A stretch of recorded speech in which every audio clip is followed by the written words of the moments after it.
पुरोहित कहता है, मैं सर्वप्रथम आपको बताऊंगा कि संघ के सदस्य की हैसियत से आपके क्या कर्तव्य है,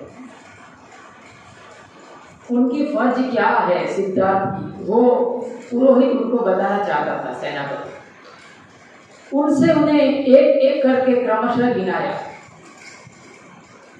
एक, आपको अपने तन मन और धन से शाक्यों के स्वार्थ की रक्षा करनी होगी, माने अपने तन मन धन से शाक्य के स्वार्थ की रक्षा करनी होगी, अर्थात निष्ठा, हमारे जो भी हमारा संघ है उसके प्रति निष्ठा बरतना होगा।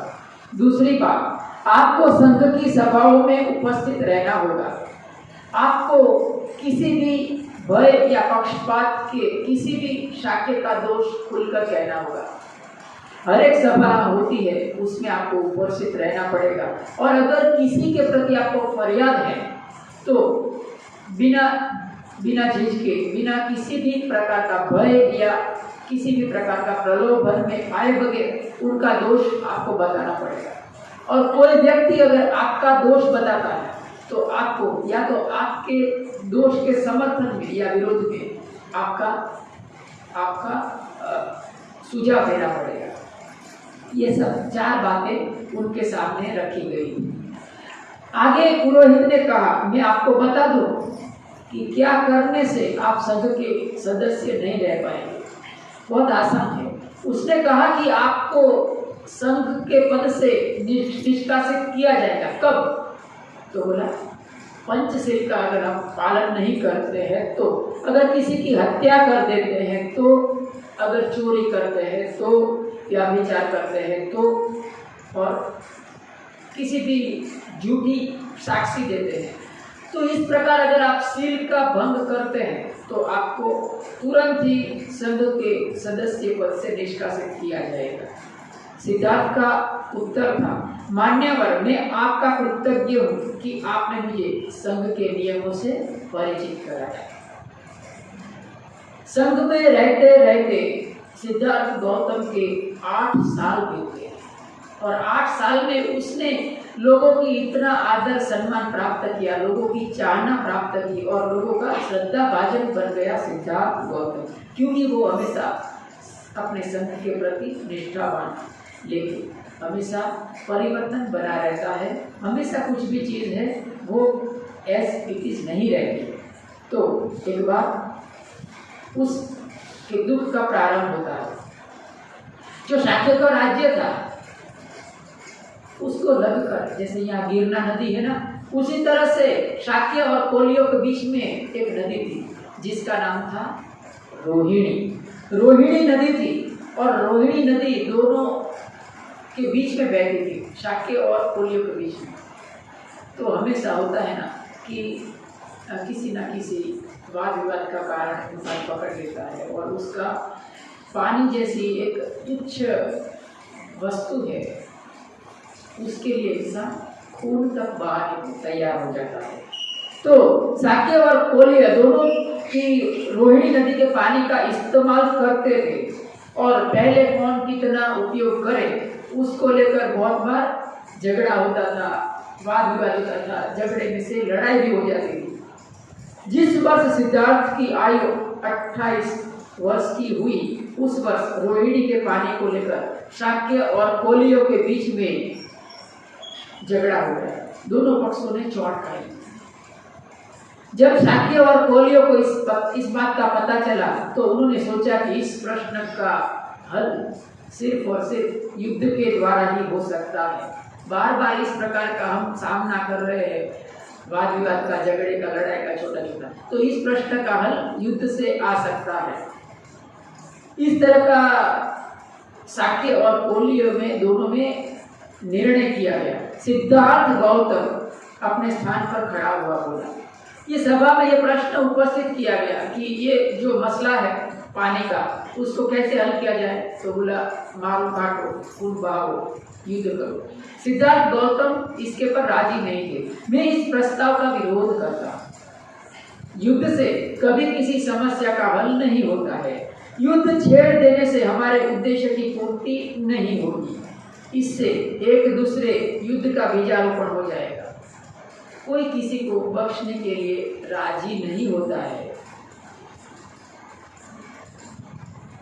जो किसी की हत्या करता है उसे कोई दूसरा हत्या करने वाला मिल जाता है। जो किसी को जीतता है उसे कोई दूसरा जीतने वाला मिल जाता है। जो किसी को लूटता है उसे कोई दूसरा लूटने वाला मिल जाता है। बाज के मुंह में सांप होता है, वो सांप को छोड़ने के लिए राजी नहीं होता है। और सांप के मुंह में मेढक होता है, वो भी मेढक को छोड़ने के लिए राजी नहीं होता है। मेढक के मुंह में कीड़ा होता है, वो भी कीड़े को छोड़ने के लिए राजी नहीं होता है। सब के सब मौत के सामने जूझ रहे हैं, लेकिन कोई किसी को बख्शने के लिए राजी नहीं होता है। और जो बाज स्वयं है वो भी किसी शिकारी के निशाने पर है। तो यही दुनिया है। ना ही वैरेन वैरानी समन्ति बुदाचरम अवैरेन च समन्ति ऐस धम्मो सनातनो। यही सनातन धर्म है। भगवान बुद्ध का कहना है यही सनातन धर्म है।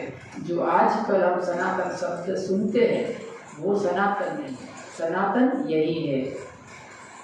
सिद्धार्थ गौतम ने अपनी बात जारी रखी।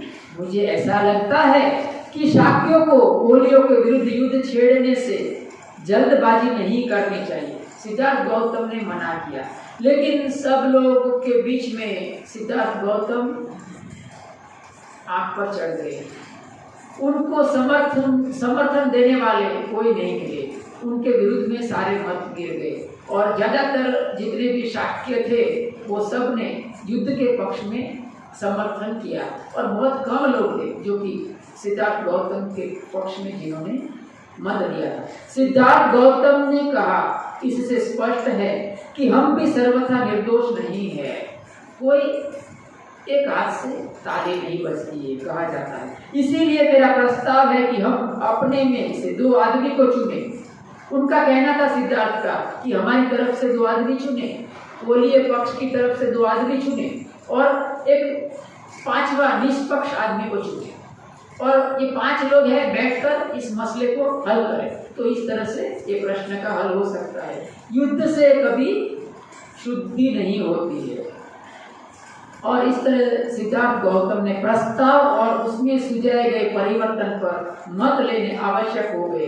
पहले सिद्धार्थ के सुझाव परिवर्तन पर ही मत दिए गए। बहुत बड़े बहुमत से सिद्धार्थ का सुझाव है वो अमान्य हो गया, माने सिद्धार्थ के पक्ष में कोई नहीं रह। इस तरह सिद्धार्थ के सामने अभी दुविधा खड़ी हो गई। क्यों? क्योंकि उस समय देखिए न्याय था वो बहुत ही मायने रखता था।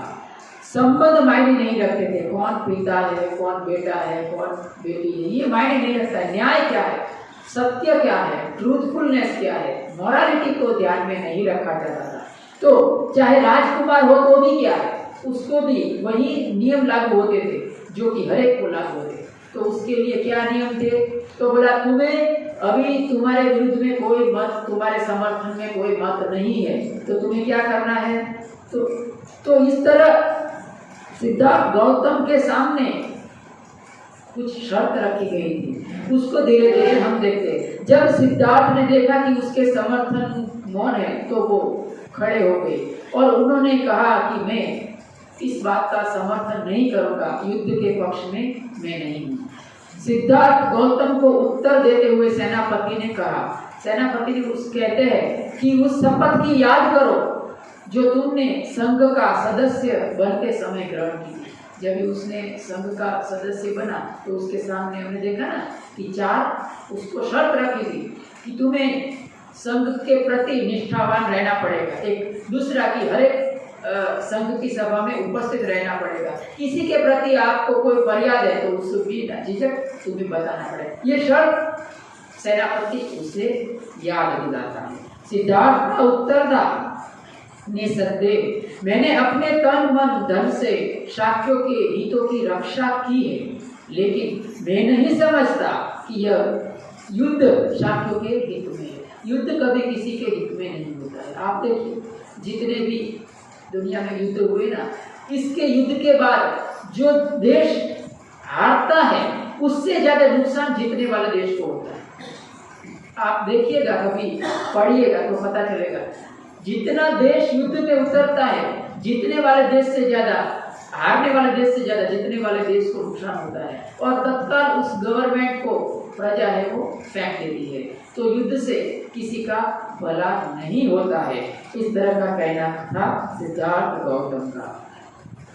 सेनापति क्रोधित हो गए, तुम्हारा यह भाषण तुम्हारे पास रखो, तुम्हें संघ के बहुमति के सामने सिर झुकाना ही पड़ेगा। शायद तुम्हें इस बात का बहुत भरोसा है कि कौशल नरेश, देखिए उस समय प्रसेनजीत कौशल नरेश, अभी समझने जैसी बात है। हमने शुरुआत में देखा था कि जो कपिलवस्तु था, जहाँ शुद्धोधन का राजा चलता था, वो जनपद था, वहाँ किसी एक राजा का राज्य नहीं चलता था, तो उसके पर आधिपत्य था कौशल नरेश प्रसेनजीत का।